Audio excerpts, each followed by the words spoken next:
des Comores sont membres de la Commission de l'océan Indien dont nous sommes membres. Donc, a fortiori, dans un cas de catastrophe majeure, comme un crash aérien, eh bien, on ne lésine pas sur les moyens à mettre à disposition des autorités qui nous le demandent. Les autorités comoriennes ont fait une demande auprès de l'ambassade de France à Moroni, et c'est l'ambassade de France directement qui nous a contactés, avec un bouclage immédiat avec le Quai d'Orsay, bien sûr, et le ministère de la Défense, de façon à ce que l'ensemble des parties prenantes soient averties.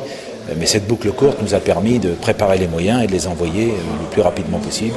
Alors, les moyens qui ont été envoyés étaient 2 bâtiments de la Marine nationale qui étaient en mer à hauteur de Madagascar et qui rejoignaient la Réunion, à qui on a demandé de faire demi-tour pour se porter sur la zone de crash. Ils y seront dans environ 24 heures. Ils ont le délai incompressible de navigation pour rejoindre cette zone.